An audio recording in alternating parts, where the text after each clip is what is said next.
Boa, obrigada, Helena, por ter criado o novo link. Boa tarde, meninas. Bom, esse é mais uma edição do seminário temático, seminário técnico do Grupo Brasileiras Sim PLN. E hoje a apresentação é pela professora doutora Sheila Castilho. Ela vai estar nos explicando aí a importância da avaliação na tradução automática.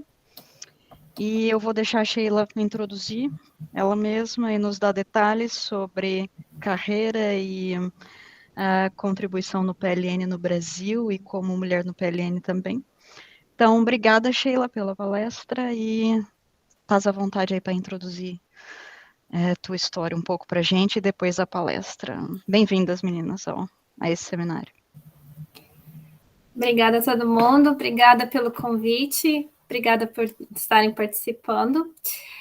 Então, eu sou a Sheila, eu moro na Irlanda, eu estou na Dublin City University já faz uns 10 anos, e o meu trabalho é com Machine Translation, tradução automática, e mais especificamente com a avaliação. Então, hoje eu vou contar um pouco. A Graça pediu, né? Eu tinha dado 3 tópicos para ela.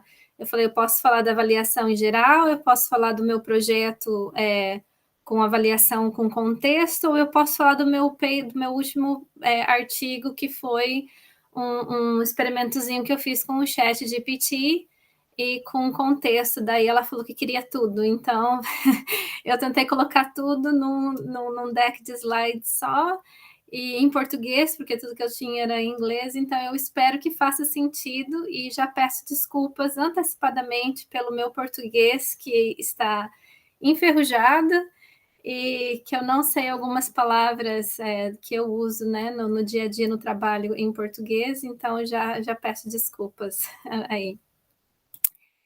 Então tá, então um pouquinho sobre mim. Eu sou graduada no Brasil em Letras pela UniOeste, Universidade Estadual do Oeste do Paraná, que é a minha cidade natal. Depois de terminar Letras, eu fui fazer mestrado fora. Eu ganhei uma bolsa de mestrado de um programa chamado Erasmus Mundus, e fui fazer o meu mestrado em processamento da linguagem natural na Universidade de Wolverhampton, que era na Inglaterra, e na Universidade do Algarve, que foi em Portugal. E na Universidade de Wolverhampton, quem foi a minha orientadora foi a Lucy Spécia, então foi ali que eu comecei a olhar tradução automática e avaliação mais especificamente. E daí, depois disso, em 2016, eu ganhei a bolsa para vir para Dublin para fazer o doutorado com a Sharon O'Brien. E a minha tese de doutorado foi medir a aceitação de tradução automática do conteúdo de empresas com o usuário final. Eu terminei meu doutorado em 2016. E logo depois eu comecei como pesquisadora de pós-doutorando aqui na DCU mesmo, no grupo de pesquisas do Adapt Center, que eu ainda faço parte até hoje. Então, como pós-doutorando, eu participei de várias coisas, mas os 2 projetos principais que eu trabalhei foram projetos europeus, fundados pela União Europeia. O primeiro foi o TRAMUC, que foi a avaliação automática e humana de legendas dos MOOCs, que são esses cursos online, traduzidos automaticamente. E essa foi muito interessante porque a gente estava bem no meio da transição dos sistemas estatísticos para os sistemas neurais.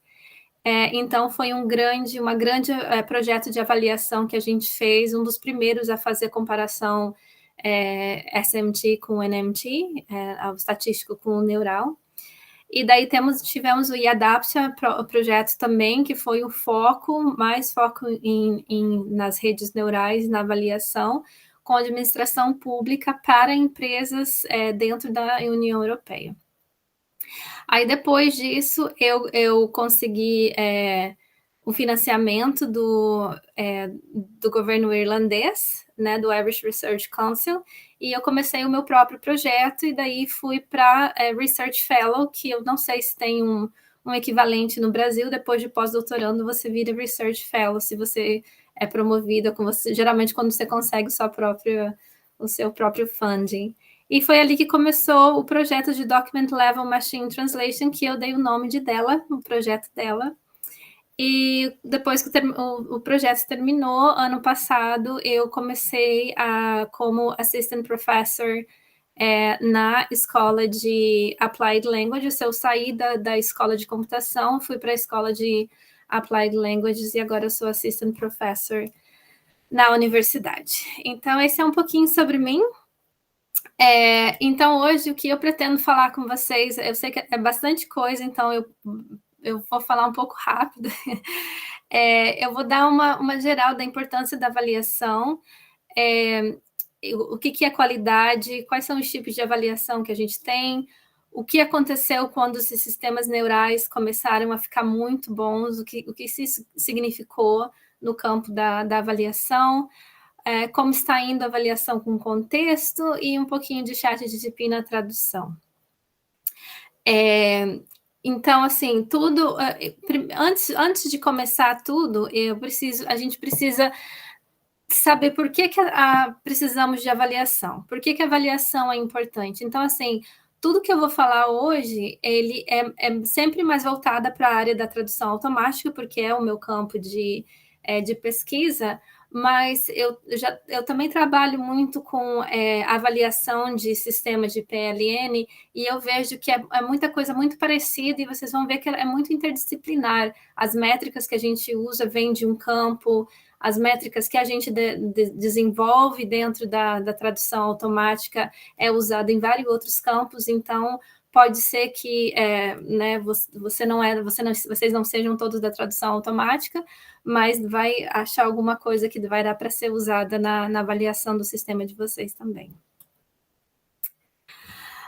Então, a primeira coisa que eu sempre pergunto é para que você está fazendo, por que a gente precisa fazer a avaliação, né?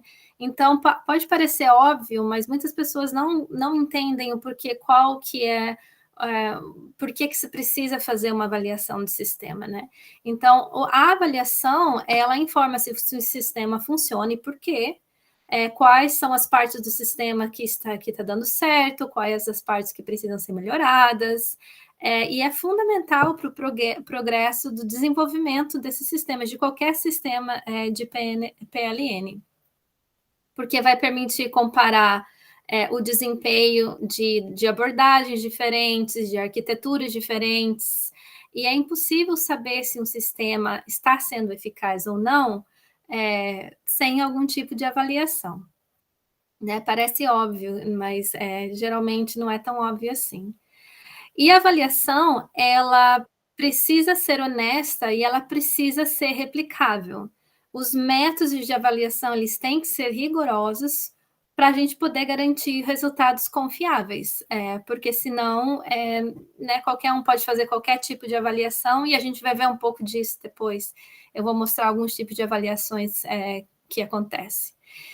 E com essa mudança de paradigma para avaliação em contexto, a avaliação ela pode ser ainda mais precisa e mais relevante para as necessidades que a gente está tendo agora, principalmente nesse momento que a gente está tendo dos Large Language Models, né, tomando conta, né, então vou falar um pouquinho sobre isso também.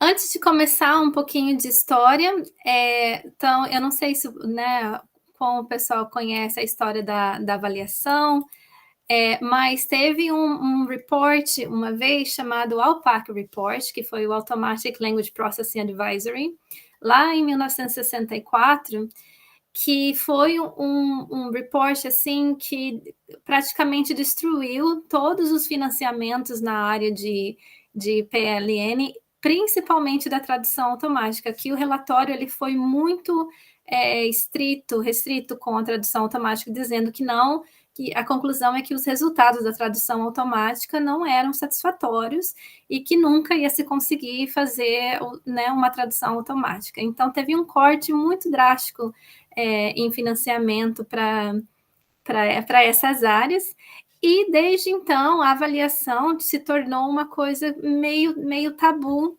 na área de PLN. Então, o pessoal não queria mais fazer avaliação, porque, né, se você não tem um relatório, se você não faz avaliação, você não pode ter um relatório ruim sobre a pesquisa. Então, foi mais ou menos esse pensamento que aconteceu depois do Alpaca Report. E depois de um tempo a gente, né, tentou começar a mudar, porque sem avaliação não tem realmente como saber o que está melhorando. Então, como eu falei, a minha explicação hoje vai visar o campo da tradução automática, mas sempre vai estar relacionado com a área do PLN em geral. Então, a primeira coisa, para a gente poder avaliar a qualidade, a gente tem que definir o que é qualidade, né? Senão não tem como avaliar.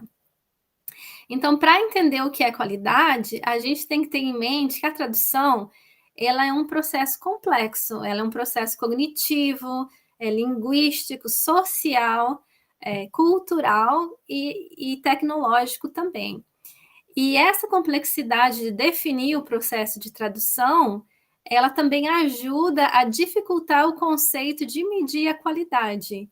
E é a mesma coisa para a criação, por exemplo, a criação do texto, Natural Language Generation, ou sumarização automática. Como que você vai medir a qualidade sem definir o que é qualidade? É tudo muito complexo.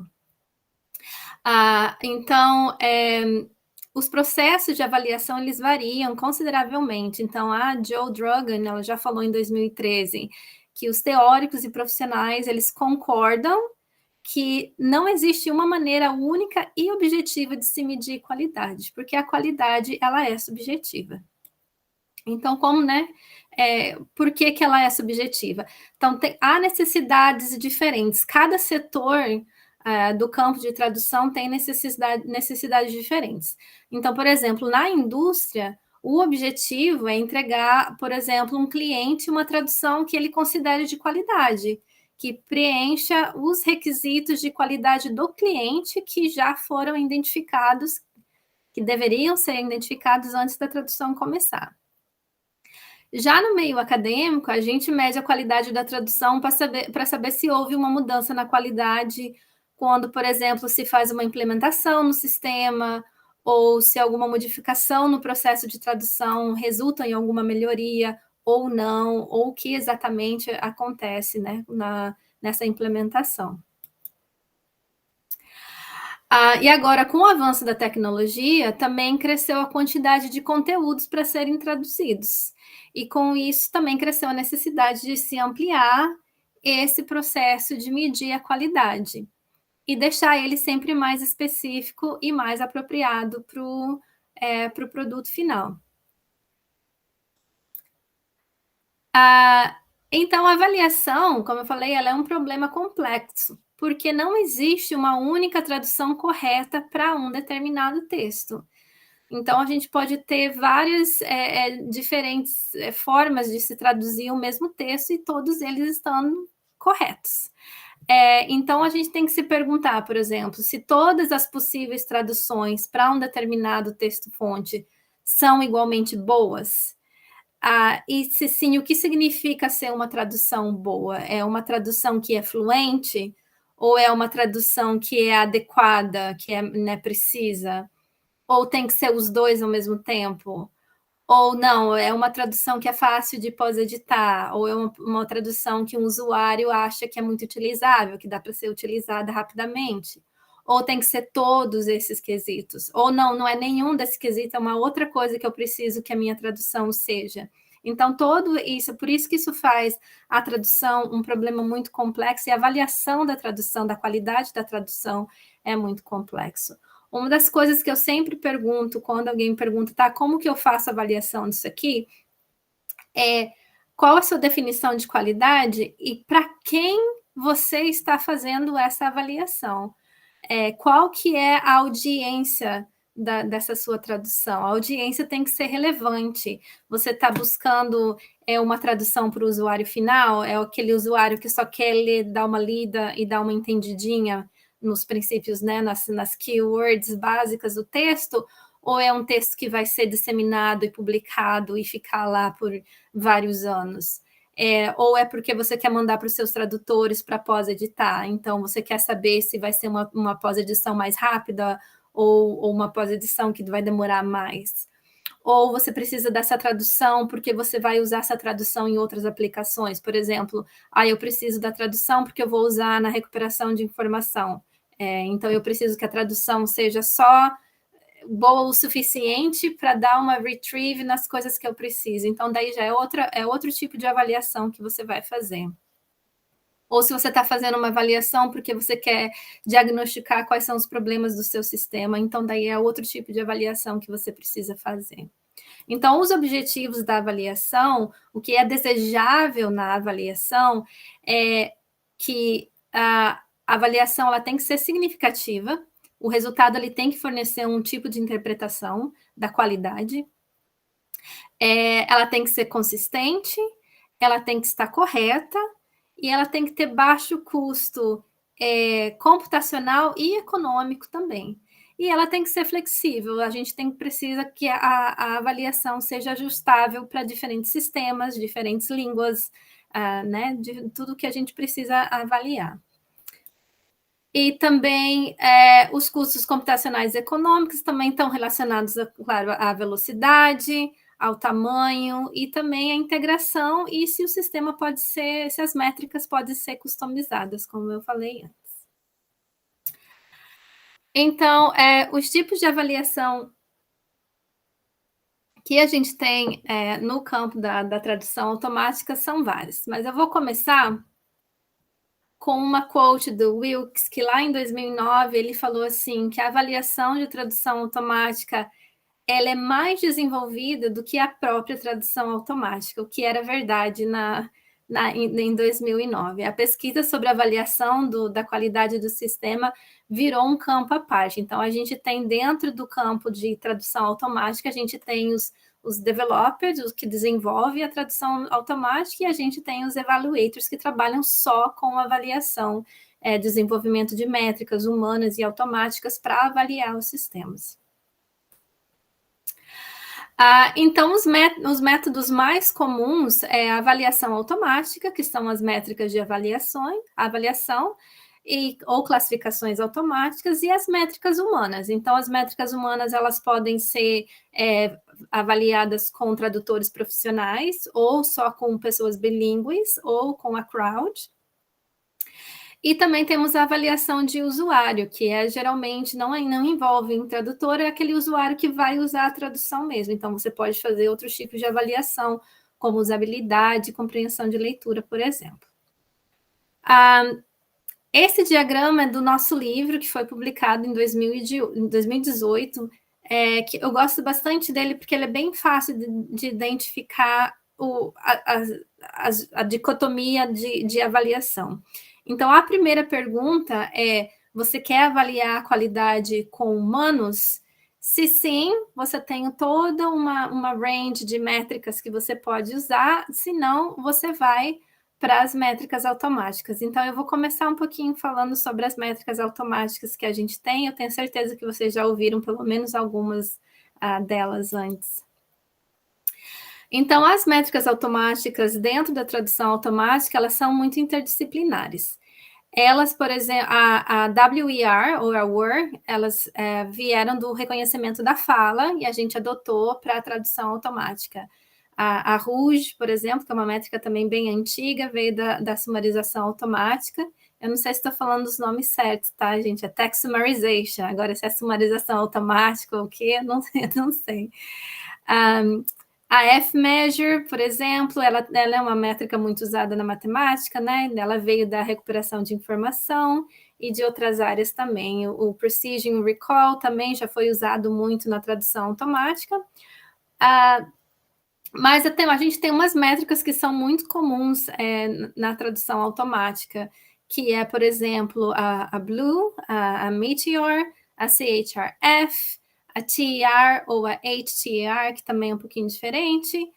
E a gente tem as mais recentes, que são baseadas nas redes neurais, como a Comet, que é do pessoal da Unbabel, ali de Portugal, a Blurt e a BirdScore também são usadas, mas elas precisam de serem treinadas, né? A Blue e a Meteor e a CHRF e a HTAR, o que elas precisam é de uma entrada, que é a tradução do sistema de TA, ou traduções, e vão precisar de uma referência, que é a tradução humana. E daí a saída que a gente ganha é uma pontuação numérica, mas que ela só está relacionada a qual é a semelhança da tradução automática com a tradução humana que eu estou dando como referência. Então, é basicamente, essas métricas automáticas é a única coisa que elas fazem, né? Não as neurais, essas mais antigas. E os prós de se usar a métrica automática é que elas são muito eficazes, elas são baratas e elas são consistentes. Se eu rodar ela num texto e 5 minutos depois eu rodar ela no mesmo texto, eu vou ter a mesma pontuação, que às vezes não acontece com a avaliação humana, né? Mas eu já chego lá. Mas o problema das métricas automáticas é que não é uma boa maneira de avaliar. Olhar só a métrica automática não é uma boa maneira de avaliar, porque elas não fornecem detalhes sobre os erros das traduções. A gente não consegue definir o que está errado na tradução, qual que é o ponto forte, qual que é o ponto fraco do sistema. Se eu faço uma modificação, uma implementação específica no sistema, o que melhora na saída? Melhora o verbo, melhora o adjetivo, melhora a fluência? A gente não sabe só com a nota da métrica automática.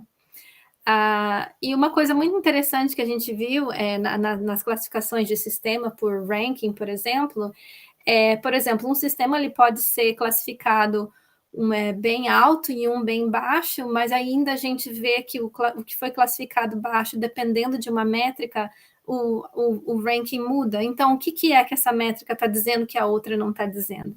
Então, esse é o tipo de problema que tem quando a gente só usa métrica automática.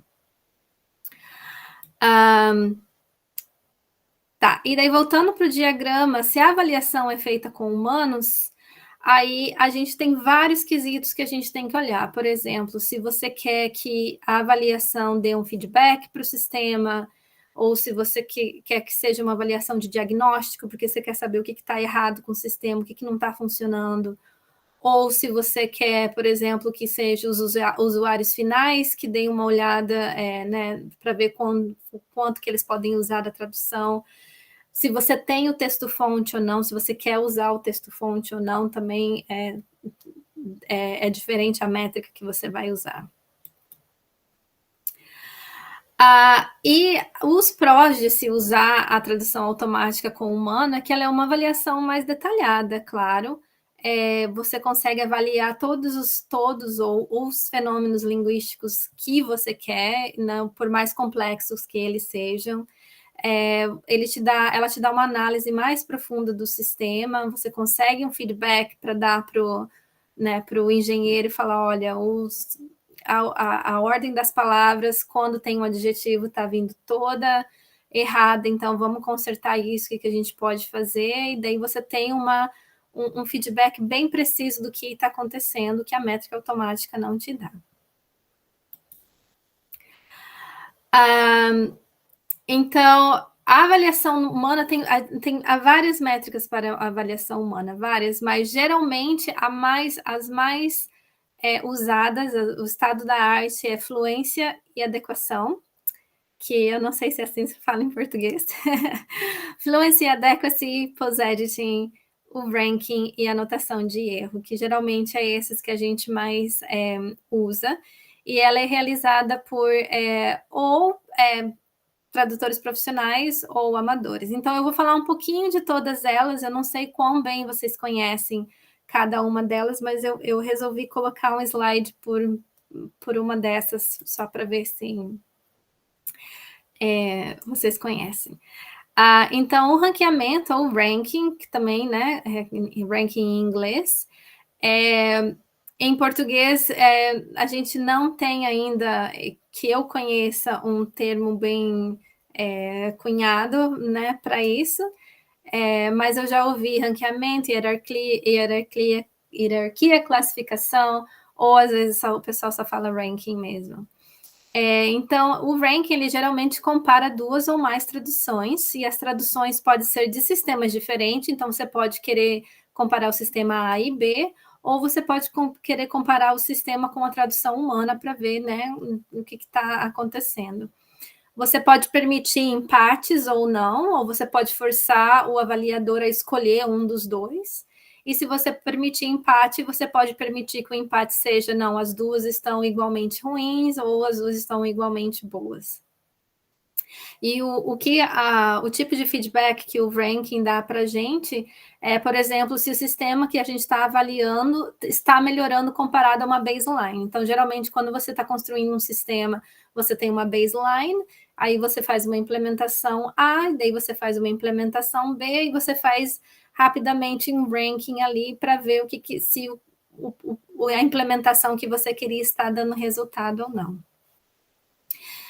E na indústria, por exemplo, você tem dois sistemas, você pode fazer um ranking para o domínio específico que você quer usar para tradução, e isso vai te dizer qual que é o melhor sistema para aquele determinado projeto. A adequação, adequacy, ela também é conhecida como accuracy or fidelity, interchangeable. Ela sempre vai focar no texto fonte, é sempre no texto de origem, e ela vai avaliar o significado, a semântica da tradução. Então, um dos jeitos de se avaliar é usando a Likert Scale, por exemplo. Um tipo de pergunta que você pode perguntar para o tradutor é até que ponto a tradução transfere o significado do texto-fonte para o texto-alvo. E daí eles vão dizer, transfere, não transfere nada, transfere pouco, transfere muito, transfere tudo. E esse tipo de avaliação, ele vai dizer o quanto que a mensagem do texto-fonte foi transferida, né, para a tradução, ou seja, se a tradução está adequada à mensagem do texto-fonte, do texto original. A fluência, a fluency, também conhecida como intelligibility, ela vai focar no texto-alvo. Então, às vezes, você pode fazer a avaliação da fluência sem o texto-fonte. Eu não sou muito fã de fazer avaliação de fluência sem um texto-fonte, mas há alguns casos que você só quer saber quão fluente o teu sistema está melhor do que o outro, por exemplo. Então, um tipo de pergunta que você pode fazer é quão fluente está o texto-alvo, como está o fluxo e a naturalidade do texto-alvo no contexto da língua-alvo e as suas normas linguísticas e socioculturais num dado contexto. E daí também ele pode dizer que ele está sem fluência, com pouca fluência, está quase nativo ou está nativo.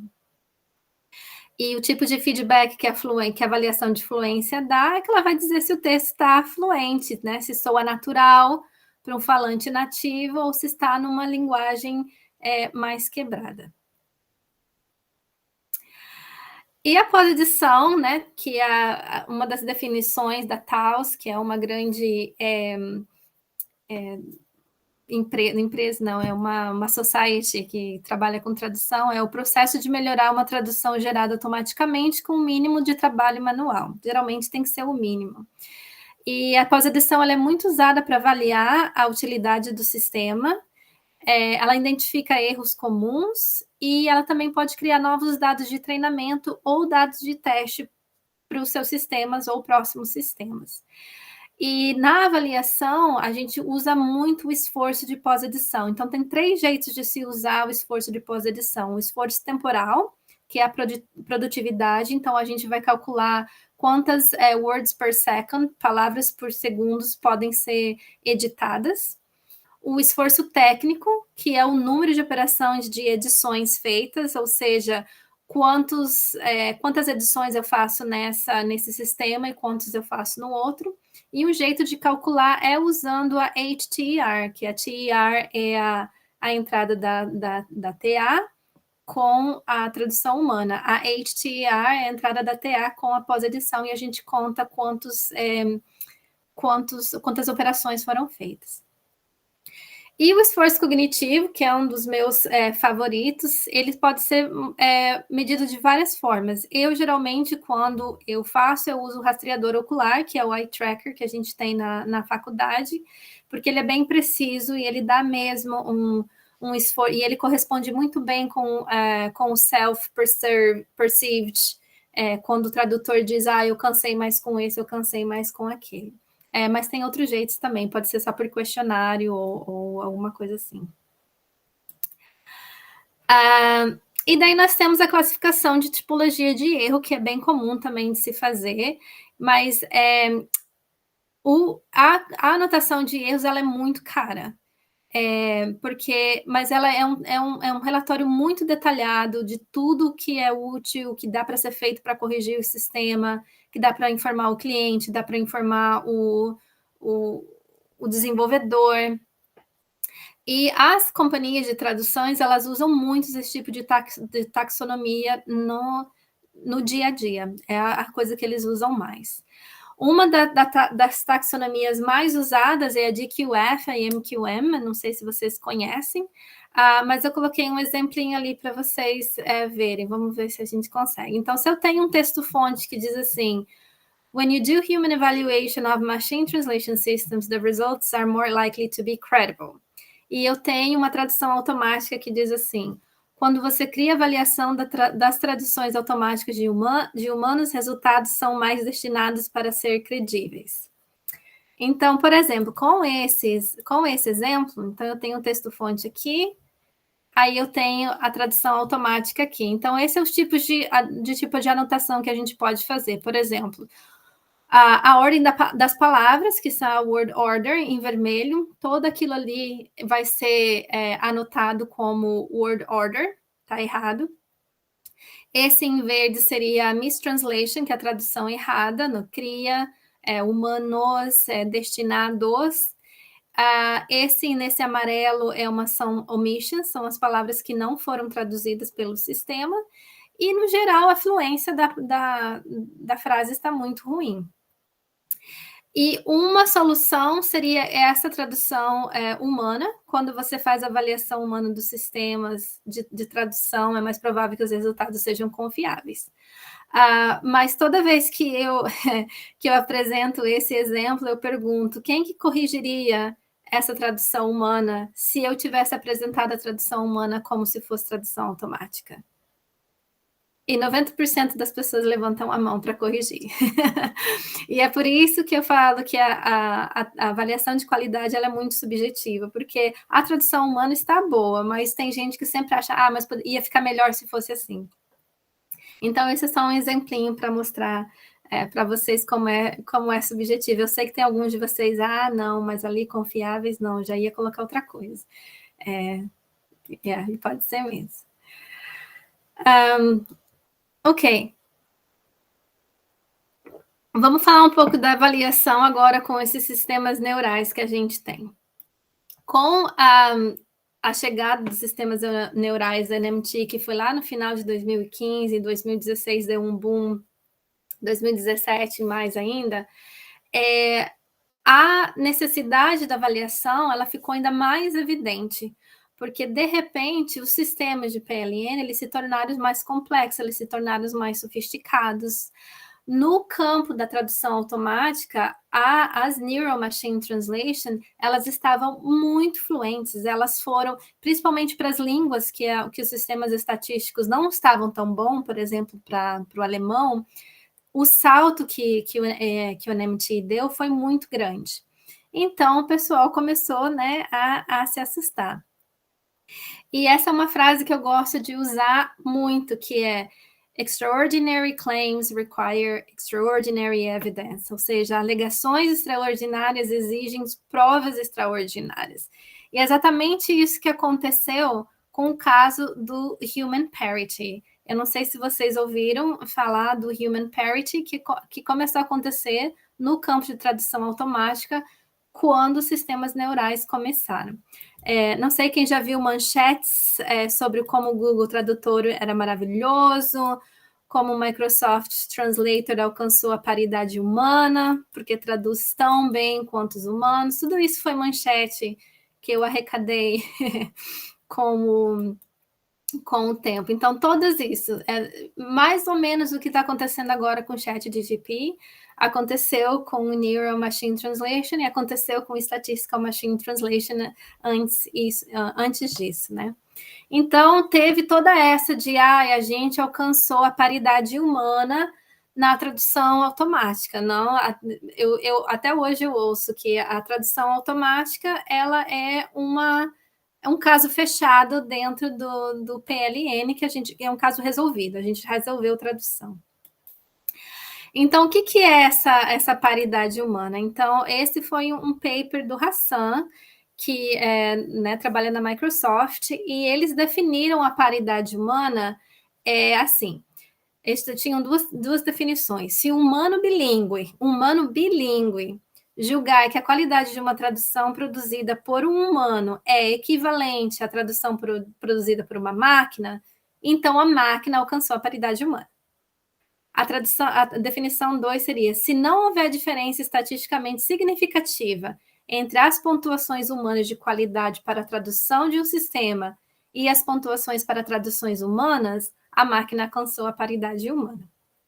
Tá? Então, vamos deixar bem claro que na definição 1, a paridade humana é de um falante bilíngue e não de um tradutor. E na definição 2 também é avaliado por um falante bilíngue e não por um tradutor. Então, esse paper, ele deu foi muito grande na área de tradução automática, então a gente começou a investigar. Então, assim, então será que alcançamos a paridade? Vamos olhar de perto. Então, a gente teve um paper que eu coautorei em 2018 e uns colegas de Zurique também fizeram separados. A gente só notou que a gente estava trabalhando na mesma coisa quando a gente apresentou o paper. Então, a gente olhou e viu que tinha problemas com o estado da arte, da avaliação humana na tradução automática, porque todas as definições que o Hassan estava usando para paridade, eles estavam dentro do estado da arte. Então, a gente falou, não, mas então tem um problema com o estado da arte. Então, a gente publicou um outro paper, dando uma recomendações de por que a avaliação humana de tradução tinha que ser mais rígida. Então, eu vou falar um pouquinho dos resultados que a gente viu quando a gente testou a paridade. Então, um dos problemas é que quando você faz a avaliação de qualidade com profissionais versus bilíngue versus the crowd, que não sabemos, né? Às vezes não sabemos quem é, a diferença ela é muito grande, porque os avaliadores que não são experts, né, que não são tradutores, eles não têm o conhecimento de tradução e pode ser que eles não conheçam ou não notem essas diferenças pequenas que vai fazer a tradução melhor do que a outra. O outro problema é que as sentenças elas foram avaliadas isoladamente, né? Então, tem muito problema em se olhar a sentença isolada quando você faz a avaliação, e eu vou falar um pouquinho mais disso. Tinha problema de translation easy nesse test set, porque uma parte era retradução do inglês, então ele estava priorizando a máquina, que geralmente fica mais perto do texto-fonte. A gente viu que tinha uma maior diferença entre a tradução humana e a tradução automática, e maior a Inter-Annotator Agreement, que eu não sei falar em português, acordo entre tradutores, concordância de tradutores, se fosse usado a tradução humana, por exemplo. E uma das coisas que deu mais é que o contexto, quando você dava o contexto da frase, a tradução humana era sempre melhor do que a tradução automática, então não teve realmente caso de paridade. Tanto que a Microsoft, ela tirou, né? O pessoal falou assim, não foi a gente que deu o título, foi o marketing, mas já estava acabado. Então, foi nisso que saiu a minha ideia de começar a avaliar as traduções, a qualidade da tradução, considerando o contexto. Então, quais são os problemas com a avaliação de frase solta? Coloquei outro exemplo aqui em português, e eu estou feliz que eu consigo dar o meu exemplos que todo mundo vai entender. Então, por exemplo, se eu tenho um texto-fonte, I think my husband put it together backwards because it barely rocks. E a tradução automática, né, a MT ali diz, acho que o meu marido o montou para trás porque mal balança. E a tradução humana é, eu acho que o meu marido montou de trás para frente porque mal se balança. Quando eu dou essas frases isoladas para um tradutor verificar a qualidade, ele vai dizer que a machine translation está correta e que a tradução automática, que a tradução humana também está correta, porque o it ali, né, do inglês não está definido, a gente não sabe se é masculino, se é feminino, o que é esse it, então ali, nessa frase isolada, tanto a tradução automática quanto a tradução humana estão corretas. Se eu começo a adicionar contexto, aí vocês podem ver, não sei se vocês conseguem ler tudo, mas o primeiro é só a frase, a S1 é só a frase fonte. Se eu colocar uma frase antes da frase principal, ainda assim não é o suficiente, então o tradutor diz que tanto a tradução automática quanto a tradução humana estão corretas.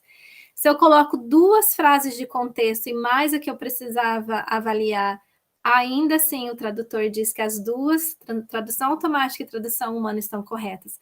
É só quando eu coloquei a terceira frase, então são 4 frases que você consegue, né, entender que it é a chair, a cadeira, então, já que é cadeira, tudo tem que ser no feminino. Então, é só ali com esse contexto que eu consigo ver que a tradução automática está errada, porque ela fala assim, esta cadeira é muito escuro do que está na imagem, é mais verde oliva do que verde menta, é bonito, acho que o meu marido pôs para trás, porque mal balança. Então, precisa de muito mais contexto do que a gente pensava. Então, foi com essa ideia que eu fiz a proposta para o projeto dela, que é o Document Level Machine Translation Evaluation, que foi financiado pelo o governo irlandês.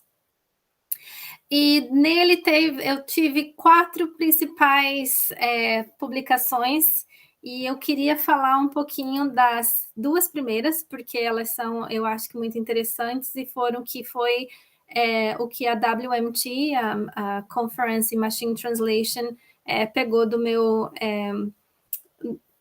trabalho e que agora está sendo feita.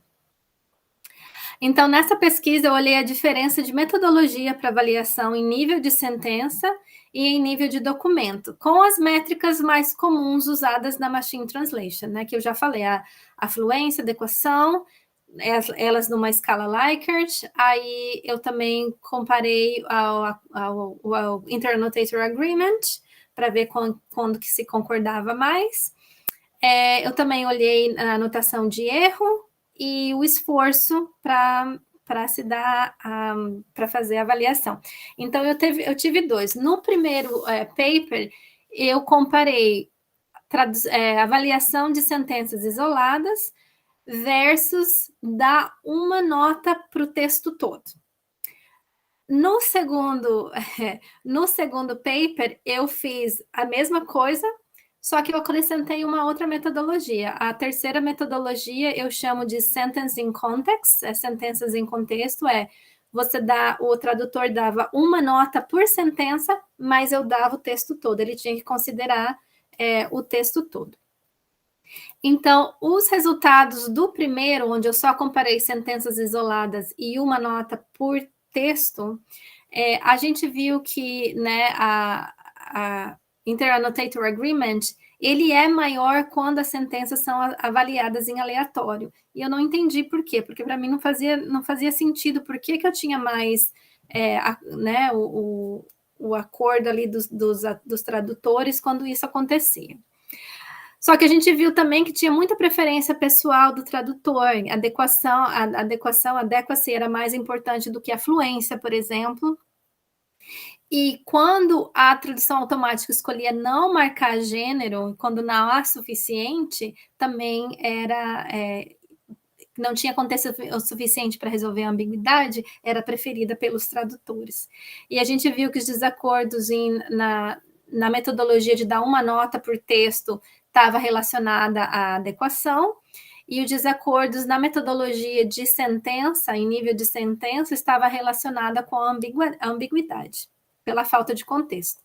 Então, por exemplo, nesse exemplo ali que eu coloquei, he then fired a beautiful through ball, leading Hazard into the box. Aí a tradução automática disse, então ele disparou uma bela bola cruzada, levando Hazard para dentro da caixa. Aí o tradutor 1 disse que não teve adequação nenhuma, que estava tudo errado, que estava como estava traduzido, mas o tradutor 2 e 5 disse que estava perfeito. Então, o tradutor 2 e 5, eles não entenderam que a frase era sobre futebol porque tinha falta de contexto, mas teve erros de tradução. Então, as frases fora do contexto levam a uma avaliação incorreta. Então, né, o resumo desse primeiro paper foi que essa metodologia em nível de documento, que os tradutores dão uma nota por texto, ela leva a nível muito baixo de annotator agreement, comparada com sentenças aleatórias. Porém, sem o contexto para esclarecer alguma dessas questões, né, de gênero, pronome, ambiguidade, os tradutores tendem a confiar na tradução automática ou usar as preferências pessoais, o que resulta numa avaliação incorreta. Então, o resultado e daí eu fiz o próximo experimento que eu falei, tá, então vamos dar uma nota por sentença, mas olhando o contexto todo. Então, se vocês olharem ali nos exemplos 104 e 105, vocês vão entender, porque todo mundo fala português. Para eu traduzir thank you so much e we love you, eu preciso saber quem que está falando, porque eu preciso dizer se é obrigado ou obrigada, e eu preciso saber se esse you também é plural ou singular, porque pode ser você ou vocês, ou se a gente for um pouquinho mais para o português de Portugal, vai ser o ou a, os, ou as, né? Nós as amamos, nós os amamos, ou depende da variante de português que você queira usar. Então, foi esse resultado que eu consegui. Se você olhar a avaliação da sentença 104, We Love You, quando eu dei essa sentença na metodologia de sentença aleatória, que é essa random sentence, você vai ver que todos os tradutores disseram que a adequação estava perfeita e a fluência estava perfeita. Só que quando essa sentença foi dada em contexto, que eles viram que precisava ser no plural, então eles concordaram que a sentença estava errada. Eles só não concordaram no nível que ela estava errada e exatamente o tipo de erro que era. Mas eles concordaram que estava errada. A mesma coisa aconteceu com a sentença 5, né? Thank you so much. Quando deu na random sentence, na sentença aleatória, todo mundo falou 4, 4, sem erro. Quando deu em contexto, eles falaram, não, tem um erro, mas a gente não concorda no nível que se é um most of it ou se é um all of it, e qual que é o tipo de erro que tem. E foi aí que a gente viu que a sentença aleatória, ela dá um inter-annotator agreement maior, porque não tem um contexto para dizer aonde que está errado. Então, ela é ambígua, porque pode ser obrigado ou obrigada, mas eu não sei qual que é certo. Então, qualquer um do que a máquina escolher, para mim, vai estar certo. Então, a conclusão é que, né, essa metodologia onde os tradutores atribuem uma nota por texto, ela não é boa e eu não recomendo. Uma metodologia que os tradutores digam sentenças aleatórias, ela tem um inter-annotator agreement maior, mas há casos de avaliação incorreta. E porque os tradutores eles estão mais inclinados, como eu falei, a aceitar uma tradução ambígua, mais fluente, e o intervalo do contexto para resolver os problemas são maior que o esperado. Então, a partir disso, a gente construiu o corpus dela, né? Nós decidimos criar esse corpus. O corpus está available, está disponível para quem quiser usar.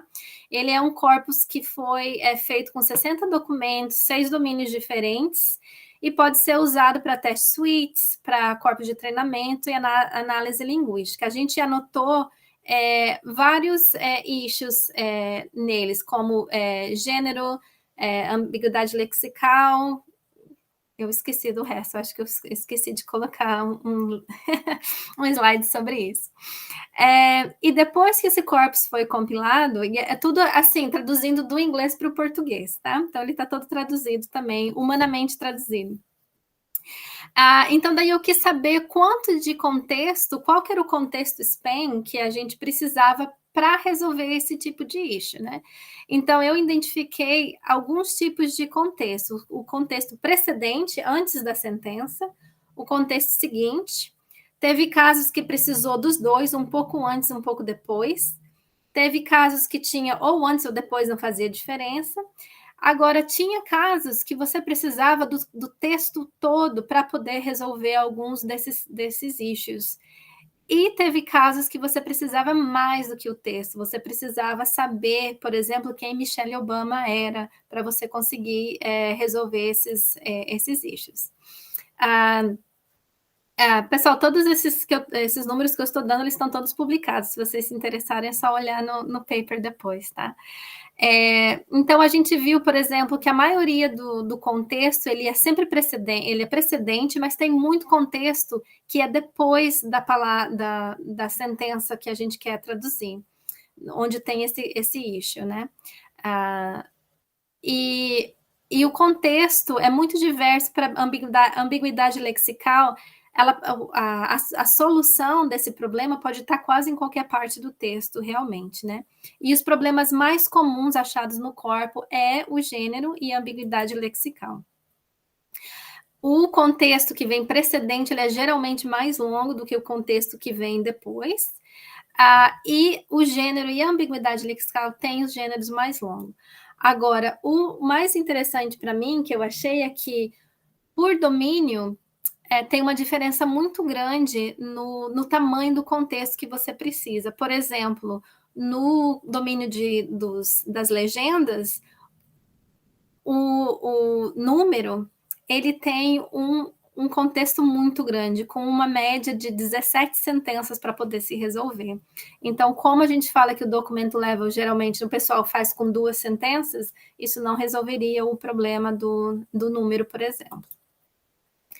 Então, a gente viu que depende muito, né, que o contexto necessário, ele depende do domínio, como é o caso do domínio de literatura, e ele não está relacionado com o comprimento das sentenças, porque a gente deu uma olhada no comprimento das sentenças por domínio e eles não são, e eles são os menores do corpus.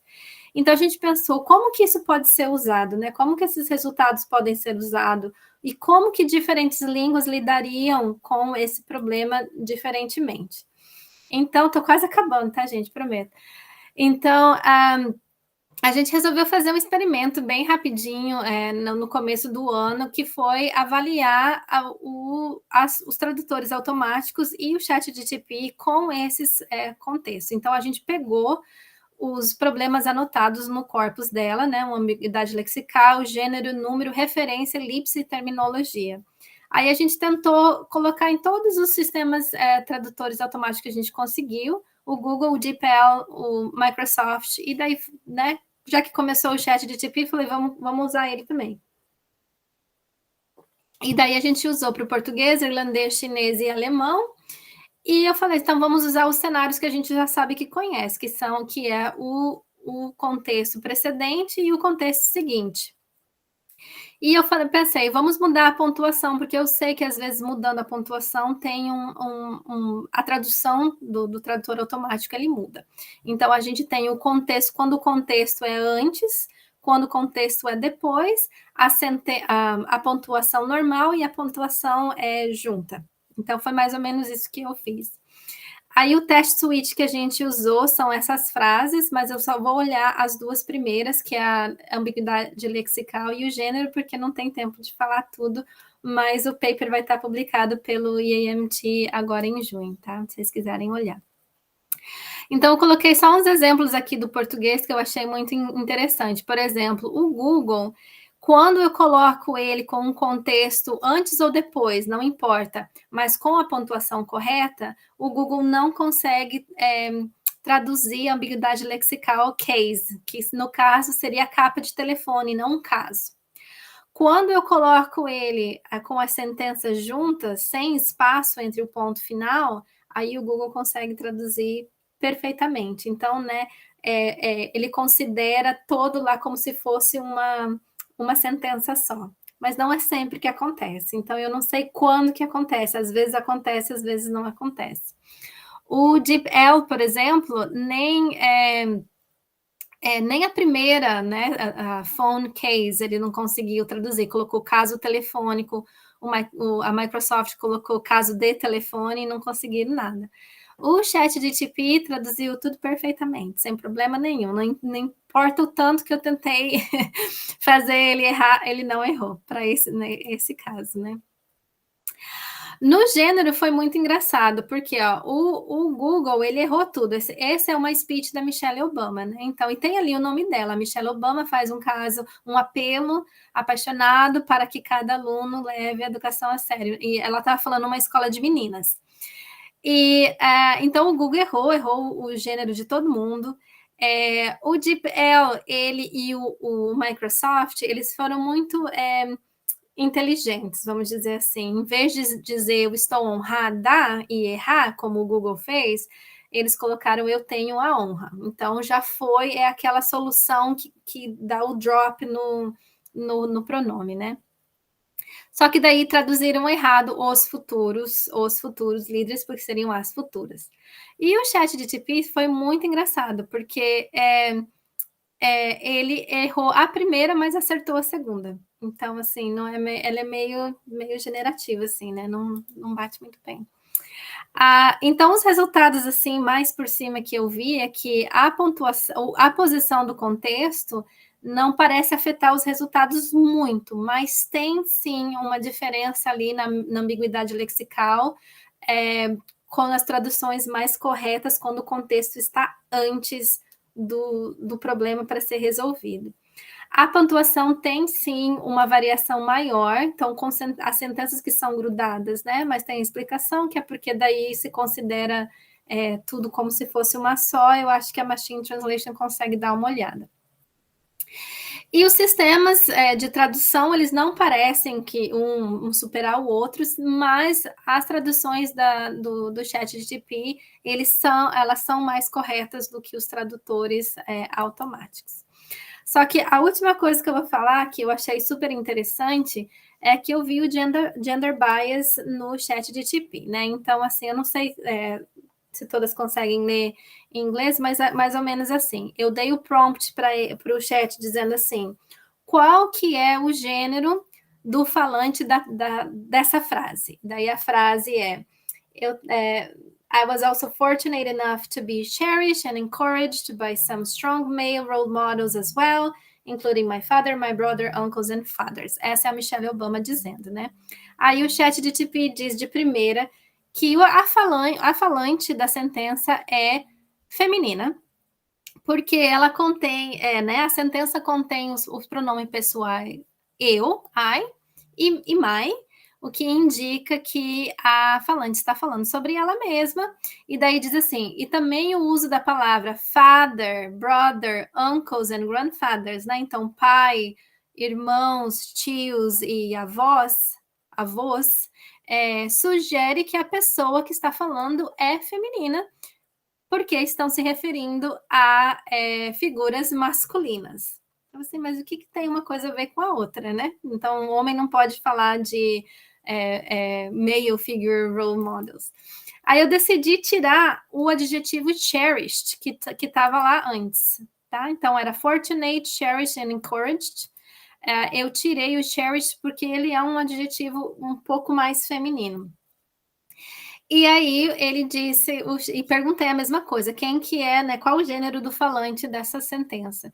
E ele falou assim que, embora a sentença esteja usando a e my, a sentença não dá a informação do gênero do falante, porque o uso da palavra pai, irmão, tios e avós não dá o gênero da pessoa, então já mudou completamente. Eu não fiz nada, eu só dei os dois prompts, eu não falei que ele estava errado em algum momento. E logo depois disso eu falei, tá, então agora traduza para o português a sentença com cherished back, né? Coloquei o adjetivo de volta lá. e ele traduziu como masculino. Então, mas isso não foi o GTP4, foi o GTP3, que foi, eu acho que eu fiz lá por fevereiro ou março, alguma coisa assim. Mas isso me mostra que também, né, que não é a mesma hype que teve dos tradutores neurais antigamente, estamos tendo a hype com os AIs agora. Tá, então o que vem pela frente agora na área de tradução automática, na avaliação da tradução automática, né? Então, a gente está preparando avaliação em nível de documento do WMT.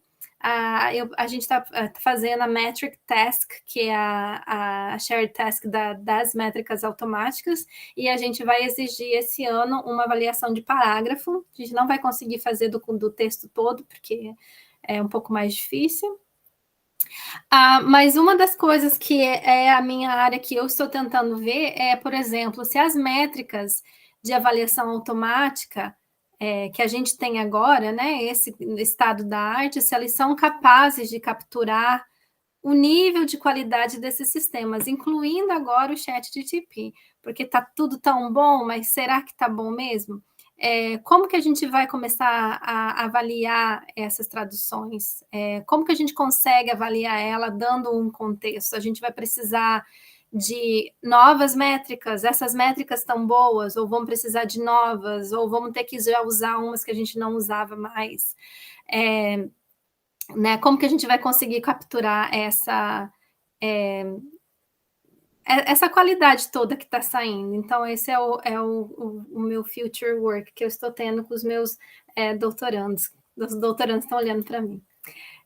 Eu não, né? Eu só estou guiando. E é isso, gente. Muito obrigada por me escutar. Falei demais. E se tiverem alguma pergunta, eu estou feliz em responder.